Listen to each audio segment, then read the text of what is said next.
Assalamualaikum warahmatullahi wabarakatuh. Perkenalkan nama saya Muhammad Hanif dari Pendidikan Biologi dengan nomor NIM 1242060123.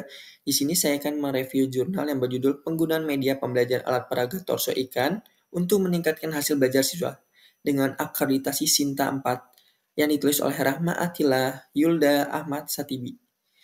Dari Jurnal Diajar Jurnal Pendidikan dan Pembelajaran dengan ISSN 28100417, PISN 28100786, volume 3 nomor 3 Juli 2024. Latar belakang.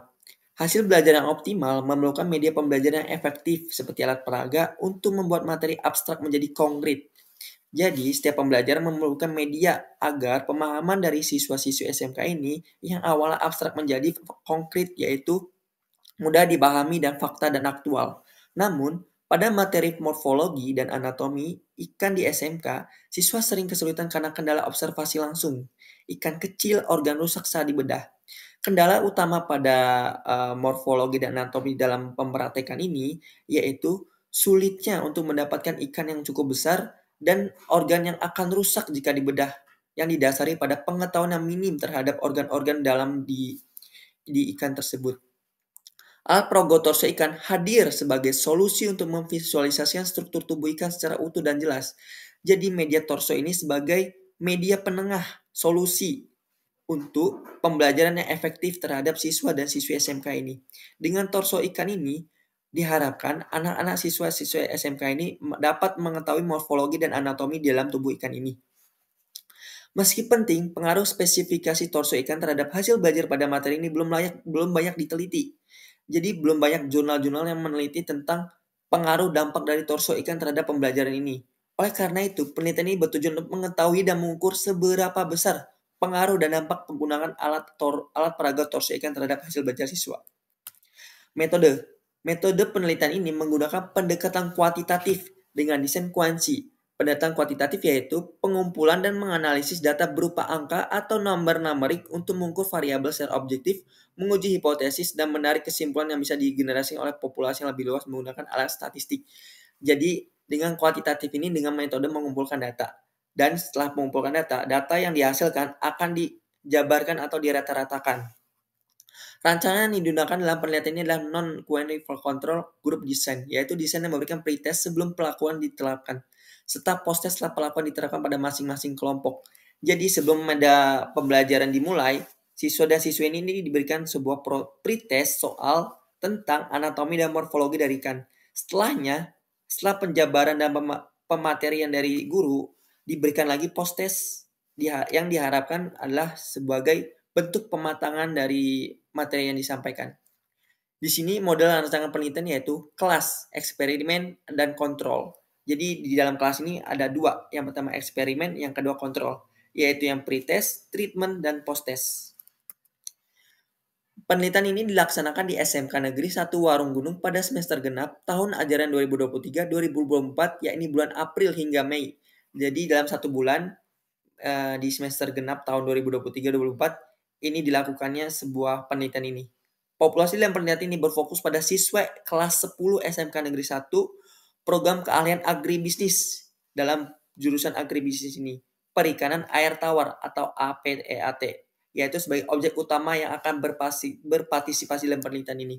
Jadi yang diajak dalam penelitian ini adalah jurusan dari agribisnis perikanan air tawar. Adapun sampel yang digunakan yaitu kelas 10 APAT 1 sebagai kelas kontrol dan kelas 10 APAT 2 sebagai kelas eksperimen yang masing-masing berjumlah 20 orang. Jadi dalam setiap kelasnya berjumlah 20 orang. Instrumen yang digunakan dalam penelitian berupa pengambilan data dengan teknik evaluasi hasil belajar. Adapun alat apa evaluasi yang digunakan berupa tes objektif yaitu pretest dan post-test seperti yang saya bilang tadi di awal dalam bentuk pilihan ganda dan berjumlah 20 soal. Jadi pretest dan post-testnya berjumlah 20 soal dengan opsional pilihan ganda. Selanjutnya, data akan dianalisis menggunakan analisis deskripsi yaitu uji N-GAN dan analisis inferensial menggunakan uji normalitas, uji hipotesis, dan uji effect size.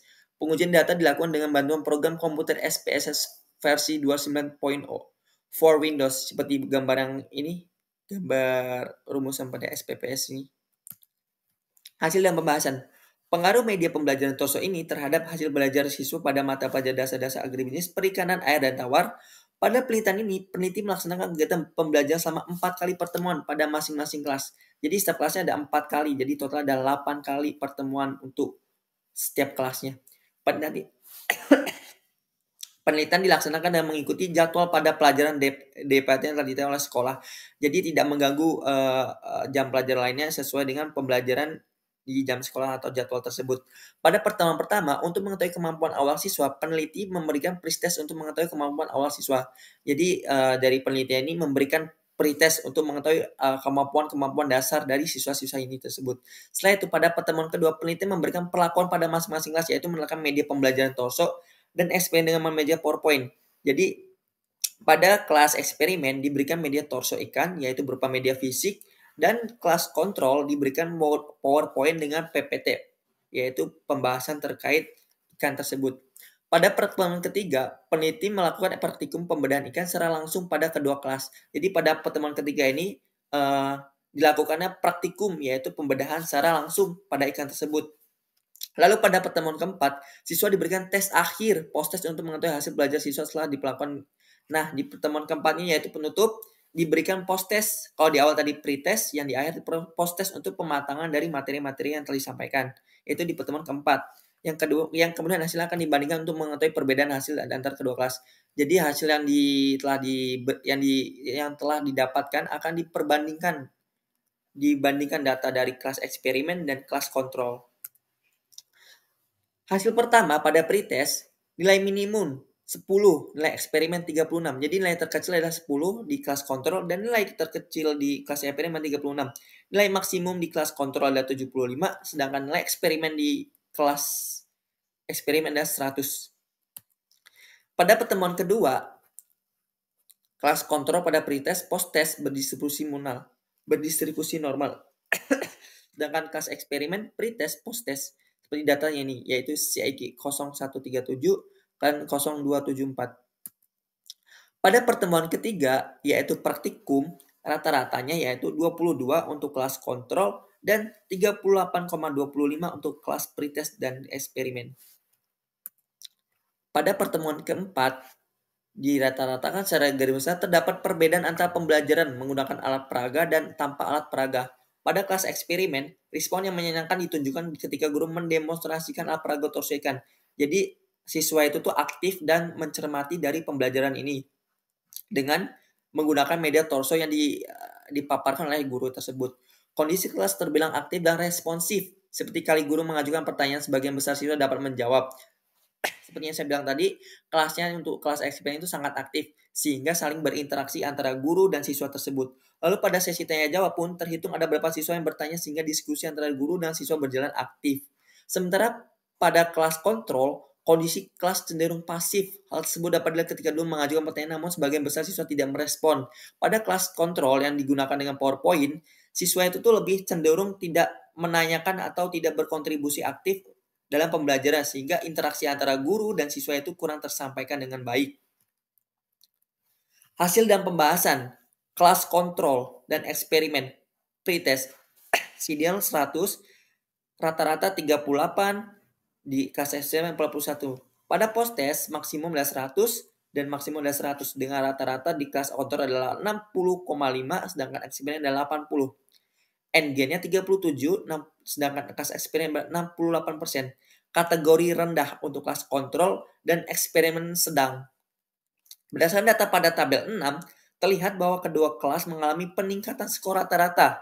Hasil belajar dengan besar yang berbeda. Selain itu, dapat dilihat bahwa persentase skor rata-rata N-gen pada kelas kontrol sebesar 37 yang termasuk dalam kategori rendah. Jadi secara rata-rata keseluruhannya, kelas kontrol itu mengalami kerendahan. Sedangkan persentase skor rata-rata N-gen pada kelas eksperimen sebesar 68 dari 75%. Terkategorikan sedang. Maka dengan demikian dapat disimpulkan bahwa kelas eksperimen memiliki pengaruh lebih besar dibandingkan kelas kontrol. Sebab kelas eksperimen memiliki perbedaan rata-rata lebih besar dibandingkan kelas kontrol, yaitu sekitar 31%. Itu hampir setengahnya dari kelas eksperimen. Kesimpulannya, berdasarkan hasil analisis dan pembahasan, disimpulkan bahwa penggunaan alat torso ini terbukti berpengaruh signifikan dalam peningkatan hasil belajar siswa pada materi morfologi dan anatomi ikan di SMK Negeri 1 Warung Gunung. Pembuktian ini didukung oleh 3 hasil pengujian statistik. Pertama, uji T menunjukkan nilai signifikan 0,001 pada pertemuan kedua yang lebih kecil dari 0,05 sehingga mengkonfirmasi adanya perbedaan hasil belajar siswa yang antara pembelajaran menggunakan torso ikan dan PowerPoint. Kedua, hasil uji N-Gen skor memperkuat temuan ini dengan menunjukkan peningkatan sebesar 68% pada kelas eksperimen menggunakan torso, sedangkan kelas kontrol menggunakan PowerPoint hanya mencapai 37%, yaitu setengahnya dari kelas eksperimen. Ketiga, uji FSH menghasilkan nilai 1865 yang termasuk dalam kategori tinggi, mengindikasikan bahwa alat peraga torso memberikan pengaruh dengan tingkat efektivitas yang tinggi terhadap hasil belajar siswa. Kita semua tahu jika media pembelajaran bentuk fisik atau bentuk nyata itu lebih menarik perhatian dibandingkan dalam bentuk PowerPoint atau hanya sebatas cahaya ditempel di tembok saja. Dengan media torso ini, siswa tuh bisa menggambarkan suatu bentuk, anatomi, morfologi, dan fungsi dari organ-organ tersebut. Ya, seperti ini referensi media torso. Dengan media ini, siswa dari SMK Negeri 1 Warung Gunung bisa menggambarkan fungsi bentuk seperti anatomi dan morfologi yang digunakan oleh ikan. Sehingga materi yang akan disampaikan oleh guru tersampai dengan baik.